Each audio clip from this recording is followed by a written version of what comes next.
My name's David Johnson, and I'm 72.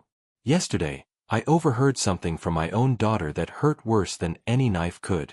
Before we go any further, if my story has found you, hit subscribe, and tell me in the comments where you're listening from.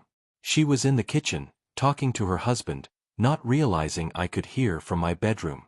I caught her words, sharp and heavy. "Dad makes me sick. He's always around, asking about everything. I can't stand him living here anymore. He creeps me out." I froze in the hallway, my chest pounding so hard I thought my heart might just give out right there. For 50 years, I worked double shifts at Jefferson Steel Mill, just to make sure there was food on that table. 50 years of giving up dreams, pennies, and even moments of peace, all so she could have a better life than I ever did. I paid her college tuition, covered her wedding, even helped with the down payment on her first home. When her mama passed 3 years back, I believed it brought us closer.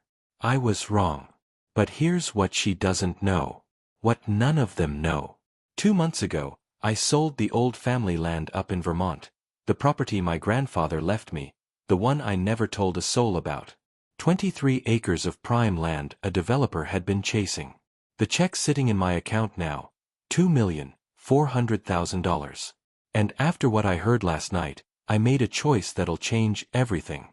I lay awake the whole night, not because of my arthritis or my bad hip, but because I was planning something that would make them understand respect, family, and what really matters once someone's gone. By the end of this story, you'll see why I did what I did. And I'd love to know, what would you have done if you were me? Also, tell me, where are you listening from? Let me take you back, so you can see the full picture. I wasn't born with money. Truth is, I wasn't born with much at all, except 2 working hands and a stubborn streak that kept me going when everything else told me to quit. I started at Jefferson Steel when I was 19, right after I married my sweet Linda. The work was brutal, 12-hour shifts in heat that could melt your boots, hauling steel beams heavier than most cars. But I never once complained. Every morning at 5:30, I'd kiss Linda goodbye and walk 2 miles to the factory, since we couldn't afford a car. When Emily was born, I took every overtime shift I could get for 3 months straight, just to pay off the hospital bills. No matter how late I dragged myself home, Linda would be waiting up, dinner warm in the oven, Emily asleep in her arms. Those were the happiest years of my life. We lived in a tiny apartment above a bakery on Maple Street, but I still remember Emily's first steps, her first words, the way she'd run to the door when I came home filthy with soot and sweat. She'd throw her little arms around my work pants and squeal, "Daddy's home!" like I was her whole world. I'd spin her in the air, and Linda would laugh, telling me to wash up before I dirted the baby. Time flew. I climbed to floor supervisor, then shift manager. We finally bought a Real house with a yard where Emily could play. I coached her soccer team, taught her to ride her bike, stayed up through the night when she got pneumonia at 7. Linda and I gave her every single thing we never had: piano lessons, summer camps, trips to the ocean every year. When Emily graduated high school as valedictorian, I bawled like a baby. My little girl, the first in our family to head to college. That year, I worked 3 jobs to make sure she could study without worrying about money. Linda even took in sewing to help cover the bills. We used to be a team, the 3 of us, facing the world together. But somewhere along the way, I guess sacrifice stopped looking like love and started looking like weakness. Or maybe that's just the excuse people make when they'd rather forget where they came from. It didn't happen all at once. At first, it was so subtle I told myself I was imagining things. When Emily married Michael, a guy who worked in finance and always showed up in those pricey suits, the visits slowed down. "We're just so busy, Dad," she'd tell me over the phone. "Michael's tied up with this big project, and I'm pushing for a promotion." I understood. Young couples need space to build their lives. But then Linda got sick. The doctor said it was cancer, stage 3. During the 6 months she fought that battle, Emily came to see her only once. 3 hours, that's all.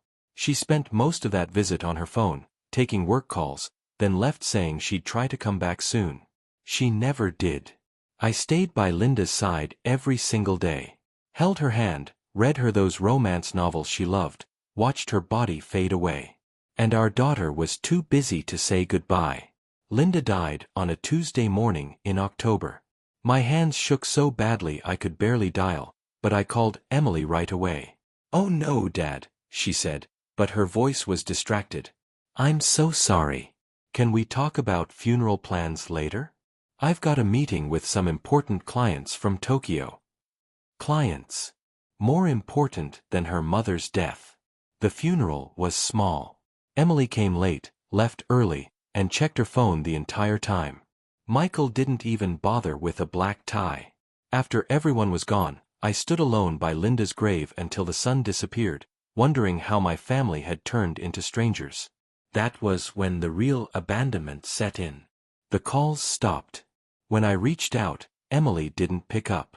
If I tried Michael, he'd answer, but always rushed. "David, can I call you back? We're heading out to dinner with friends from the firm." Always an excuse. I started dropping by their house unannounced, because otherwise I'd never see my daughter. Each time, the welcome got colder. Emily would open the door with that tight little smile you give to a salesman. "Dad, you should really call first. What if we weren't home?" But I could see both cars in the driveway. Our talks grew shorter, strained. I'd ask about work, she'd give one-word answers. I'd mention Linda, and she'd change the subject. When I offered to fix a faucet, mow the lawn, anything just to feel useful, Michael brushed me off. "We've got someone for that, David. Don't worry about it." Don't worry about it, like helping my own daughter was some kind of burden. The worst part was watching how she acted around other people. One day I stopped by and found them having a barbecue. Emily was glowing, laughing, telling stories, her old self. But the second she spotted me at the gate, her smile dropped. She introduced me quickly. "This is my father," like I was a box to check off, not a person she loved. In that moment, I realized I wasn't family anymore. I was just a ghost drifting through their lives. Present but invisible, that's what I had become. Always there but never wanted. And the saddest part? I never stopped trying. I kept showing up, kept dialing her number, kept hoping maybe this time would be different. Maybe this time Emily would hug me like she used to, or ask me to stay for dinner, or just care. But people don't really change, do they? They just get better at hiding who they truly are. And my daughter, well, she'd mastered the art of hiding her shame behind polite smiles and an overbooked schedule. What I didn't realize then was that she wasn't just hiding her feelings from me, she was sharing them with everyone else.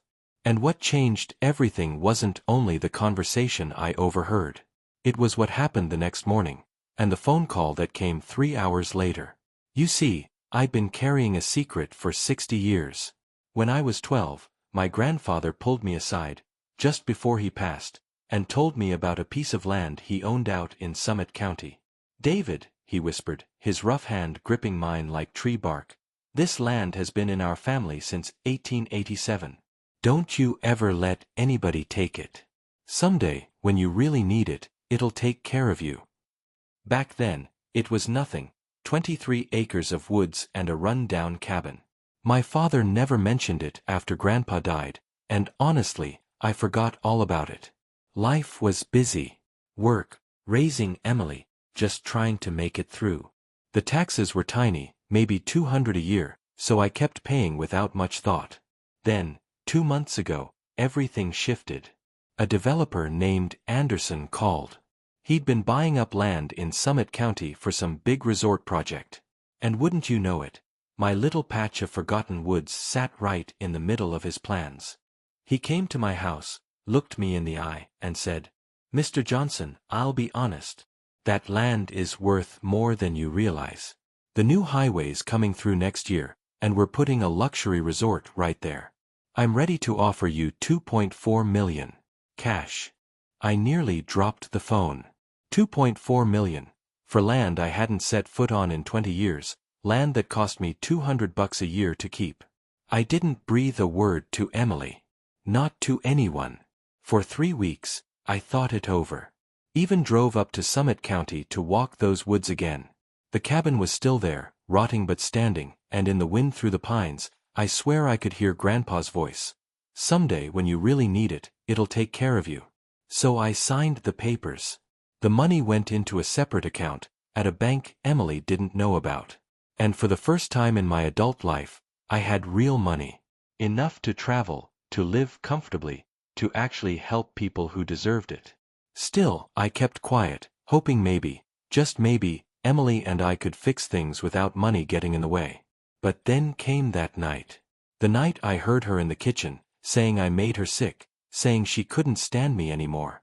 And 3 hours later, the phone rang. Her voice was suddenly warm, almost sweet. Dad, hi. I was just thinking about you. Michael and I were wondering if you'd like to come over for dinner this weekend. I'm making that pot roast you love. Funny how timing works. The same woman who called me disgusting on Tuesday night was inviting me for pot roast Wednesday morning. But here's the part she didn't know. That morning, before the dinner invite, I'd already gotten another call, this time from Anderson's office. The money had cleared. All $2.4 million of it, sitting right there in my account. Word travels fast in small towns, and sure enough, somebody at the county recorder's office must have talked. Emily found out. And just like that, dear old Dad wasn't disgusting anymore. Now, tell me honestly, if you were in my shoes, what would you do? That dinner invitation was only the beginning. Suddenly, I was the most important man in Emily's world. The change was so dramatic it almost would have been funny, if it hadn't been so heartbreaking. I showed up that Saturday night, and she opened the door with a smile so bright it could have lit up the whole block. Dad, you look wonderful. Come in, come in. Michael's been so excited to see you.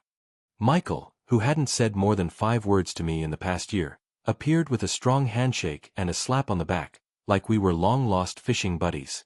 The house smelled incredible. Not just pot roast, there was fresh bread, apple pie, the whole spread. Emily had gone all out. She was even wearing that blue dress, the one that reminded me of her mama. I made all your favorites, Dad, she said, her voice soft, almost musical, like back when she was little and wanted nothing more than to make me proud. At dinner, they peppered me with questions. How was my health? Was I exercising? Did I have hobbies to keep me busy? Michael leaned in, suddenly curious about my years at the steel mill. You must have some great stories, David. Tell us what it was really like back then. Emily kept fussing over me, refilling my water, making sure I had enough gravy, asking if I was comfortable. Dad, we should do this more often. I don't know why we let so much time go by. This, from the same woman who 3 days earlier couldn't stand the sight of me. But it wasn't just the food, or the smiles. It was the little details that gave them away. Emily had dug out old family photos, slipped them into brand new frames, and lined them across the living room. Pictures of her as a kid, of me and Linda on our wedding day, of family trips from decades ago. Photos that had been gathering dust in boxes up in the attic. She caught me staring and said softly, I was going through some old albums. Made me realize how much I missed the days when we all spent more time together. After dinner, Michael poured whiskey, the fancy kind I'd never seen in their house before. He swirled the glass like some investment banker and leaned toward me. David, you've worked hard your whole life. Now that you're older, you should think about making your money work for you. I help a lot of wealthy clients. I could give you some advice, help you maximize your retirement. Emily jumped right in. Dad, Michael's so good with money. He's helped so many families plan for the future. Maybe he could take a look at your finances, help you figure out the best way to handle everything. And there it was. The real reason for the sudden warmth. The homemade meal. The family photos. The bright smiles. They knew about the sale, and they were already reaching for the money, before I had the chance to spend it on something foolish, like myself. The evening kept rolling along with the same act. Emily even suggested I move closer, maybe find a nice apartment right there in their neighborhood. Emily leaned across the table, smiling sweetly. That way, Dad, we'd see each other all the time. I could help with your groceries, doctor's appointments, whatever you need. Michael nodded right along, adding that they knew a wonderful real estate agent who specialized in helping seniors find the perfect place to live. Then came the bigger ideas. Emily mentioned how one of their friends owned a construction company looking for investors. It's a sure thing, Dad. You could double your money in just 2 years. Michael chimed in with his own pitch, something about setting up a trust fund for the grandchildren they might have someday.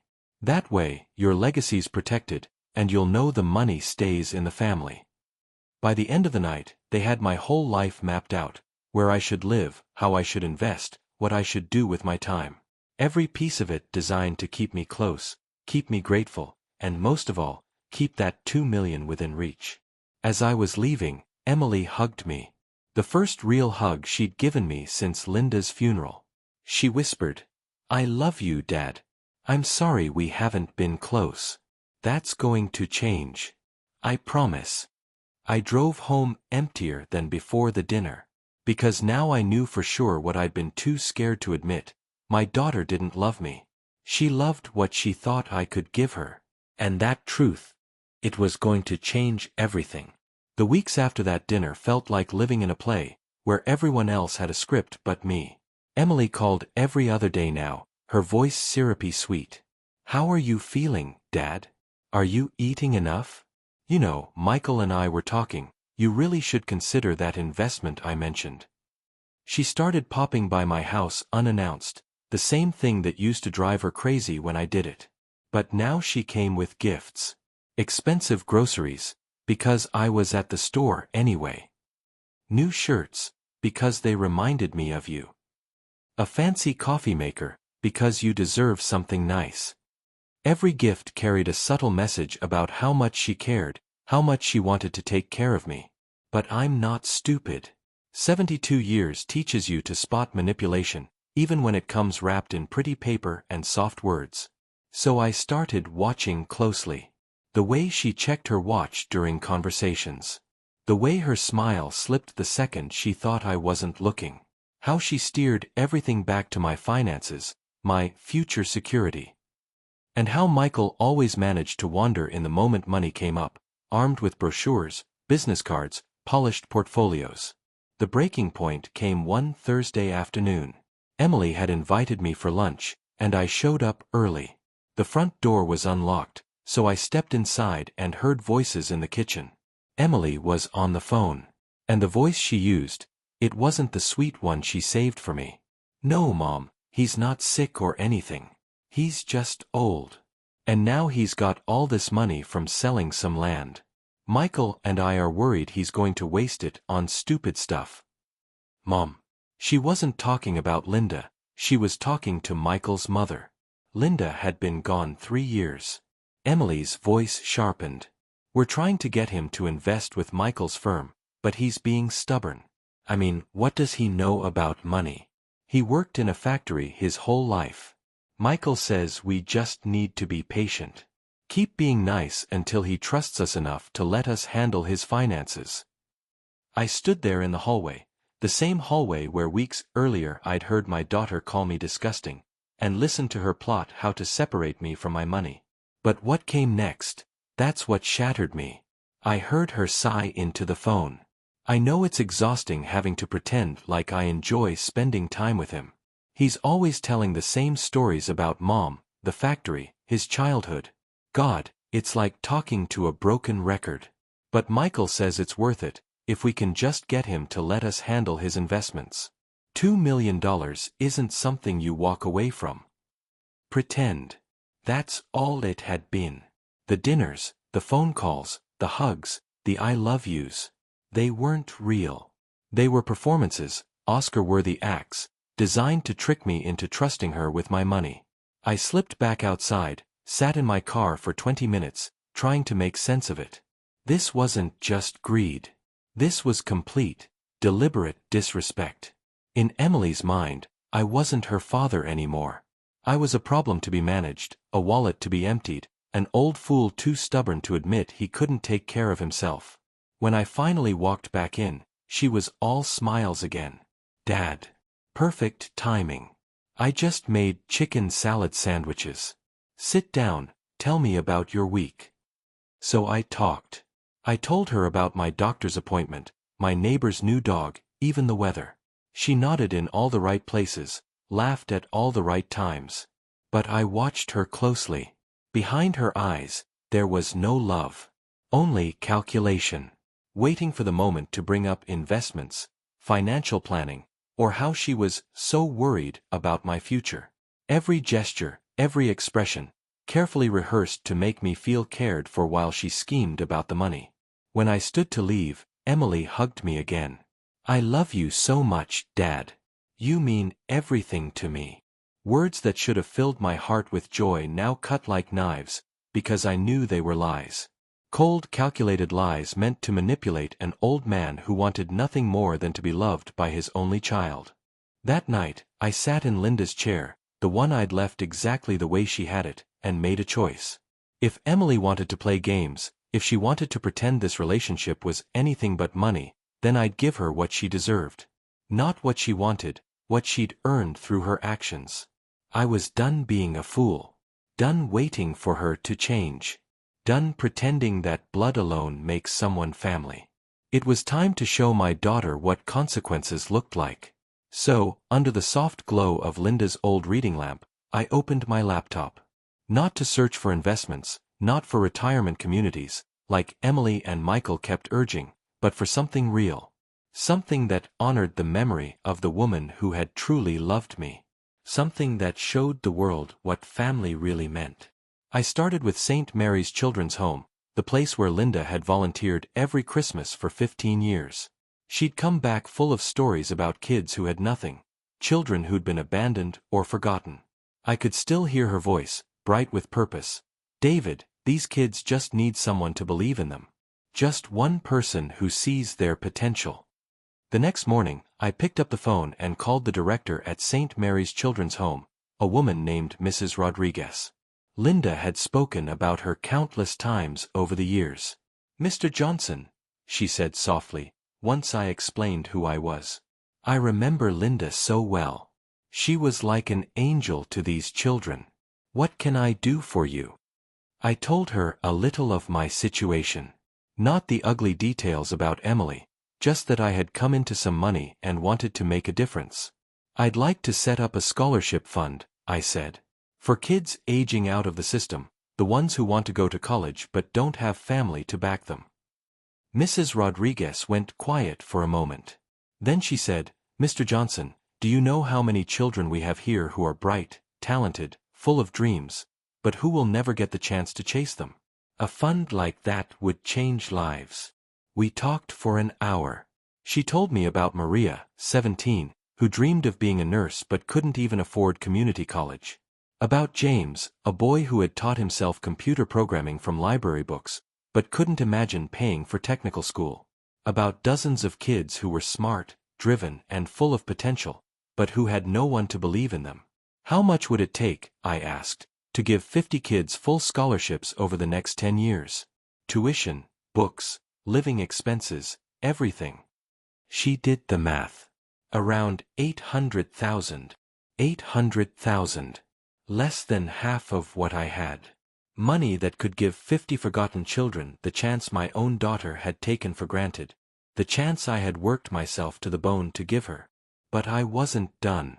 I called Father Miguel at Sacred Heart Catholic Church, the little parish where Linda and I had married 47 years earlier.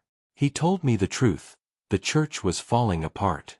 The roof leaked, the heating system barely worked, and they were serving meals to homeless families out of a kitchen that should have been condemned. What would it cost to fix it all? I asked. Oh, Mr. Johnson, he said gently. We couldn't even think to ask for that. Maybe 200,000. Enough to repair the building and upgrade the kitchen so we can serve with dignity.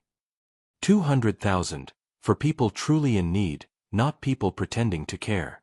Then I remembered Eddie Ramirez, a man I'd worked beside at the steel mill for 25 years.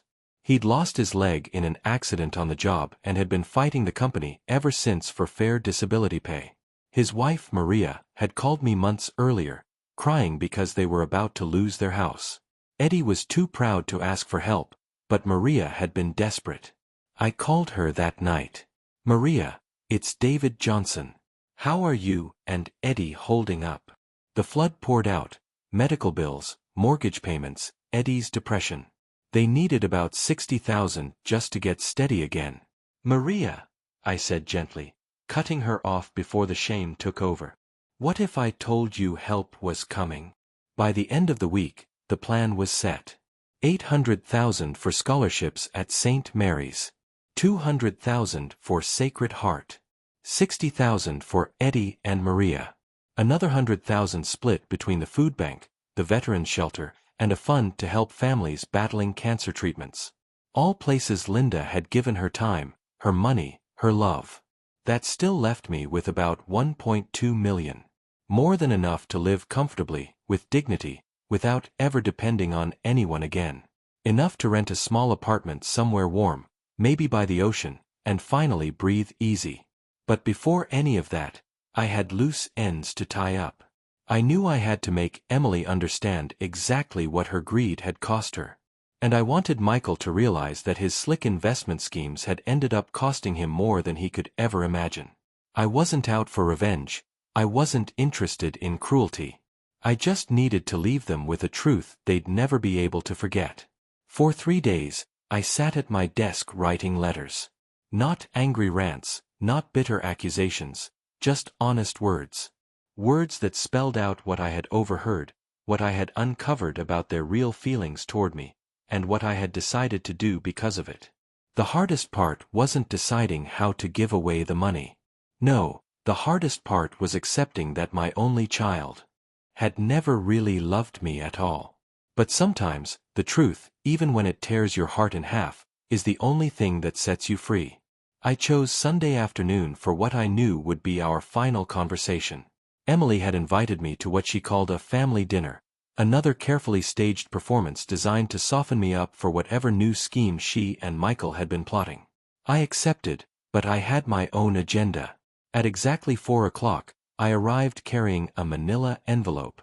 Inside were 3 letters, one for Emily, one for Michael, and one I planned to leave behind. Emily opened the door with that same polished smile she always wore now, but behind her eyes I caught something different this time. Maybe impatience. Maybe frustration that her game hadn't worked faster. "Dad, come in, she chirped. "Michael's just finishing up some calls, but he'll be down in a minute. I made that lemon cake you love."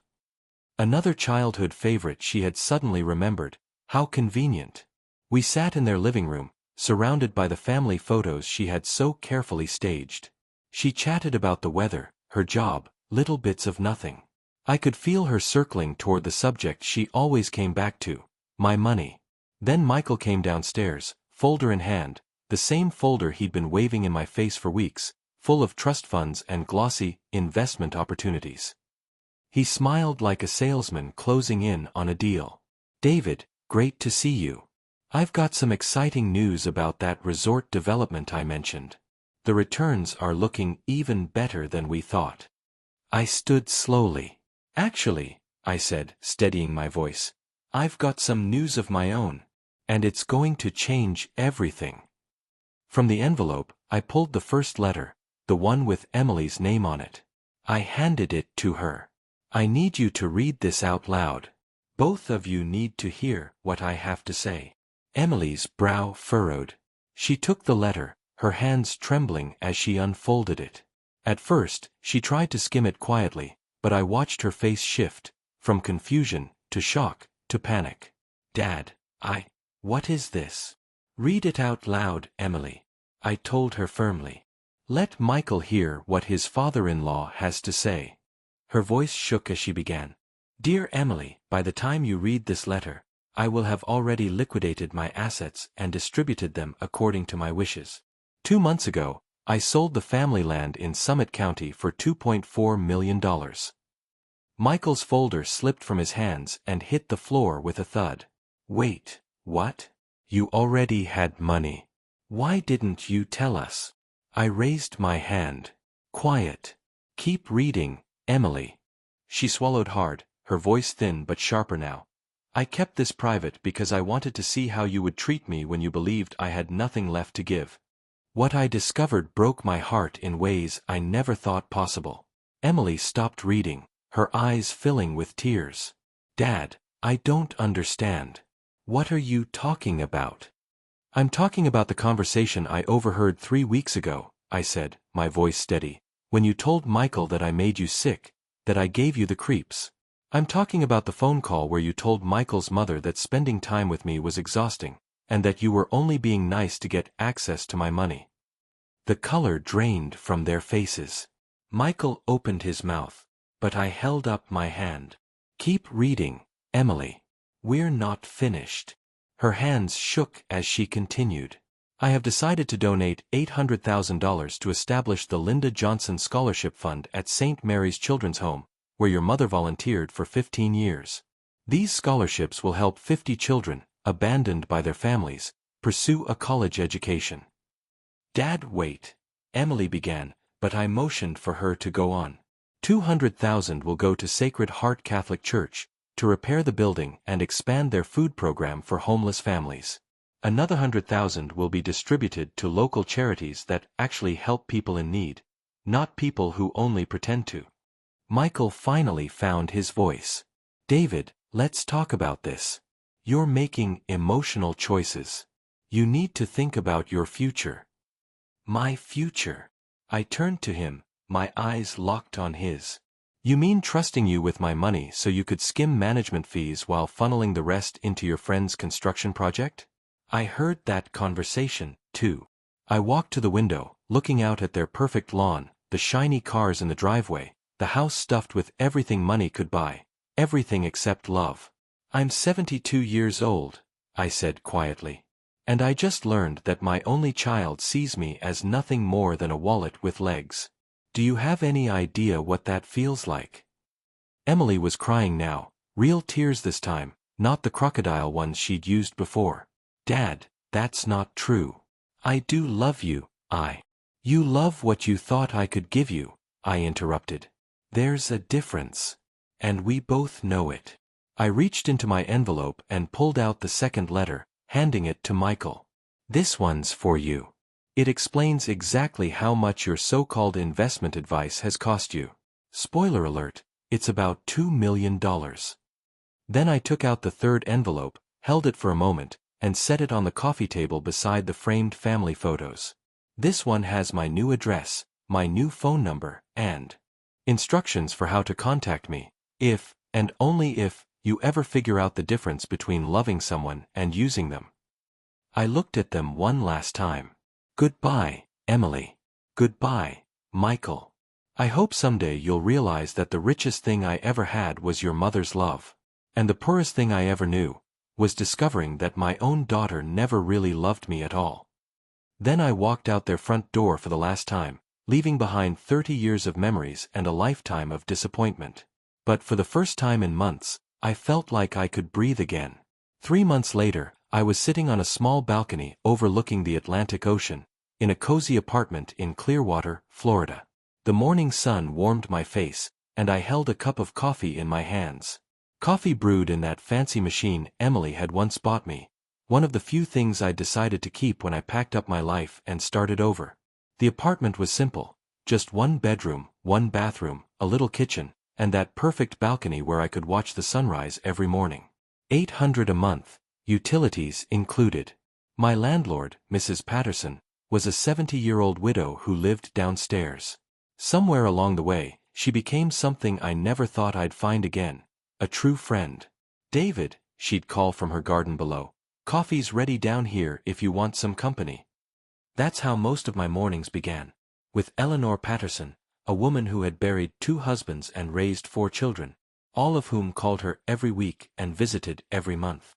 Watching her with her family showed me what real love looked like. Not perfect, but real. Her kids brought their children to see Grandma Eleanor, and you could tell they actually enjoyed being there. One morning, about a month after I'd moved in, she said something that stuck with me. You know what the difference is, David? My children know I love them, but they also know I don't need them. I'm not a burden they have to carry, and they're not responsible for my happiness. That gives us the freedom to just enjoy each other. She was right. Independence, that's the foundation of real relationships. Not guilt. Not manipulation. Not obligation tied to money. My days found a rhythm I never expected. Mornings with Eleanor, afternoons reading books I'd never had time for, evenings walking along the beach or playing chess with Frank Duca, another retiree next door. Small pleasures, cheap pleasures, but somehow they filled empty spaces in my heart I hadn't even realized were hollow. Once a week, I volunteered at the homeless shelter, serving meals, sitting with people who just needed someone to listen. It reminded me of Linda's volunteer work, and in a quiet way, it felt like honoring her memory. These folks didn't want my money, or my help because they saw an opportunity. They were simply grateful, for a warm plate of food, for a kind word, for someone who cared. But the most meaningful part of my new life came in the form of phone calls and letters from St. Mary's Children's Home. Mrs. Rodriguez sent updates every month about the scholarship students. Maria, the young woman who dreamed of being a nurse, had just finished her first semester at community college, with straight A's. James, the boy who had taught himself programming, was accepted to a technical institute and was already building websites for local businesses. One letter from Maria made me stop cold. Mr. Johnson, I don't know how to thank you. For the first time in my life, I feel like someone believes I can succeed. I promise I won't let you down. Someone believes I can succeed. Those words echoed in my head. I thought about all the ways I had believed in Emily, and all the ways she had taken that belief for granted. The kids who had nothing were grateful for everything. My own daughter, who had everything, had appreciated nothing. At night, I'd sit by my bed and talk to Linda's picture, the one I kept on my nightstand. I think I finally understand what you meant, I'd whisper. You always said love isn't about what people can do for you. It's about what you want to do for them. For so many years, I tried to make Emily love me. But the truth was, she never did. And the hardest part wasn't missing her. It was realizing that the version of her I missed had probably never existed at all. The daughter I remembered from childhood, the one who once ran to greet me at the door, had grown into a woman who saw her father as an inconvenience at best, and a source of income at worst. She deserved my grief, yes. But she didn't deserve my money. And she sure didn't deserve my future. Since I left, I've gotten 2 calls. The first came a week after I moved to Florida. Against my better judgment, I picked up when I saw Emily's name. Dad, we need to talk, she said quickly. You're making a huge mistake. That money should stay in the family. We can work this out. Her voice carried that familiar desperation, like she was bargaining with herself as much as with me. Emily, I told her calmly, the money is staying in the family. Just not the one you had in mind. It's going to a family that actually acts like one. The second call came a month later, from Michael. David, I looked into those charities you donated to. There might be some tax implications you haven't considered. If you'd like, I could help restructure things, maximize your deductions. Even after losing $2 million, he was still looking for an angle. I hung up without saying a word. The truth is, I don't miss them. I miss the idea of them. I miss the dream that my daughter might love me someday. But I don't miss the constant knot in my stomach, waiting for the next manipulation. I don't miss pretending not to see the insincerity written all over her face. For the first time in years, I'm exactly where I want to be, with people who enjoy my company without expecting anything in return. I am free. 8 months have passed since I walked out of their house. And now, each morning, I sit on my little balcony in Clearwater, watching the ocean turn gold and pink under the rising sun. In a few minutes, Eleanor will call up to invite me down for coffee, and Frank will probably